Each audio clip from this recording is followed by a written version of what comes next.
The UK government is considering putting restrictions on foreign students in order to curb migration. Now, the UK recently its highest number of immigrants, and the government is trying to ensure they manage migration in the United Kingdom. And one of the ways they're planning to achieve this is to put restrictions on student visa and dependent visa. So if you think this information will be relevant to you, stay tuned to the end of the video. Hello guys, welcome back to my YouTube channel. If it's the first time here, my name is Daniel. I currently reside in the UK and I share videos around traveling abroad. So if you're looking for a place to get first-hand information, latest updates, click on the red subscribe button to join the amazing growing family. And for my returning subscribers, thank you guys for the love. Thank you for being here. I really do appreciate you guys. So without further ado, let's get right into the video. Rishi Sunak, who is the latest Prime Minister in the United Kingdom, is planning to ensure that one of his agendas is to manage migration in the United Kingdom. And according to the latest government, the government is trying to put a restriction on foreign students taking low quality degrees and bringing dependence into the country. And you know, unlike some other countries like Canada, if you're going to Canada for certain degrees, you're not allowed to bring in your family, and this is same with some other developed countries also. However, for United Kingdom, you're coming for a master's, any postgraduate degree, you're allowed to come into the UK with your dependents. And there has been a lot of questions from government officials, from the media, UK media, as regards what is the impact of so many of these dependents. For instance, someone who's on student visa can bring 4 dependents with him, a wife and 3 kids, and the feeling that most of those dependents end up getting, low income jobs, and they feel they're putting so much pressure on the UK infrastructure. That's what the media has been circulating. And recently, the number of immigrants in the UK hit 500,000, and both the citizens, the media, the government, they've been clamoring on the fact that many immigrants are moving into the UK and a lot of attention is not placed on infrastructure. So when people claim that they find it difficult to even have access to their GP because of the large number of people moving into the UK to live. So there are so many questions like that. And during one of the interviews with the spokesman of the Prime Minister, he said the idea was being looked at after official figures showed net migration to the UK has climbed to a record of 500,000. So they've got like over 500 people living in the UK under different visa. And they said that they're trying to curb foreign students taking low quality degrees. So that the question now is, what is low quality degrees? Now this question was passed to the spokesman of the Prime Minister, and they decided not to emphatically express or say what they mean by low quality degree. Are they talking about people coming in for certain professions that are not of high demand in the UK? Are they trying to say there are people coming for programs that are not under the health sector? I don't know, are they the people that they are classifying as low quality degree?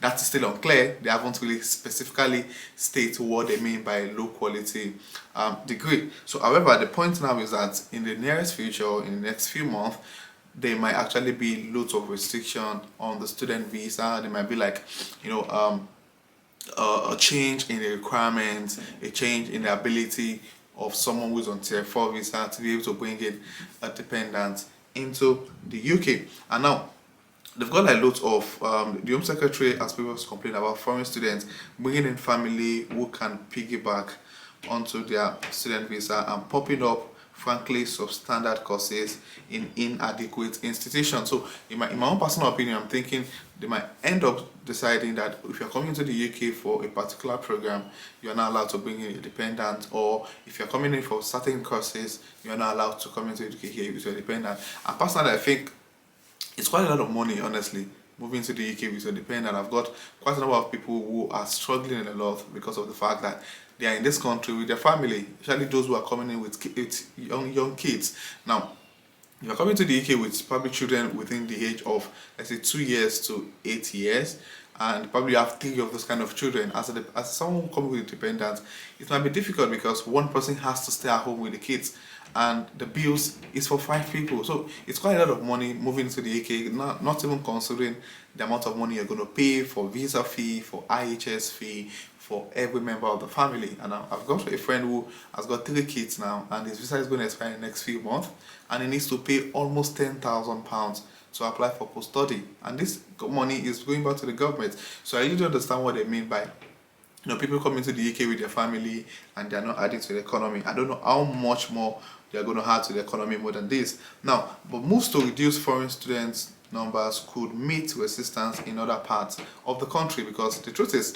many of these universities, they survive majorly on the funds paid by international students. Now the truth is, if you're coming to the UK to study, let's say for instance a master's in business or a master's in data science, now the amount paid by British citizens might be roughly about 5,000, while international students study the same course for the same degree in the same university, having access to the same facility as the British citizen, end up paying between £15,000 to £21,000, depending on the university and the city. So it means that most of this government are earning 3 times, 4 times, 5 times more than what they are earning from the British citizens. So which is it's facing a lot of criticism by many universities, because not because they are really interested in international students, to be honest. It's just because it's going to reduce the amount of money they are going to make from international students. Now, for instance, now the tuition fee paid by international students in 2016-2017 was about £6.63 billion. In 2017, the amount increased to £7.37 billion. In 2018, international students paid about £8.28 billion as tuition fee to UK universities. By 2019-2020, the tuition fee increased to £9.41 billion.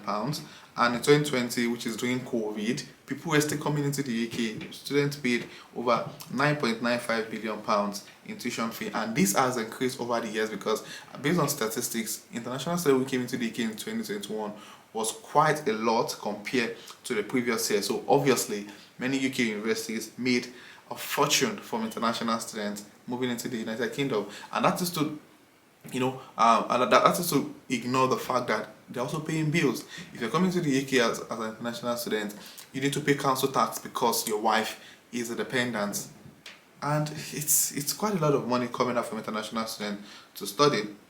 However, they feel they need to reduce migration. Instead of to focus more on illegal immigrants, they're thinking of curbing international students from bringing in their family, which will not work, honestly. It's just going to reduce the attractiveness of the UK, because that's only the reason why most people are coming to the UK, because of the flexibility, the ability to come to the UK with your family, even on a student visa.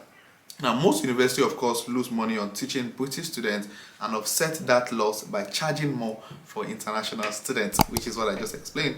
If you close down the international routes, I'm not sure how the university continues to survive.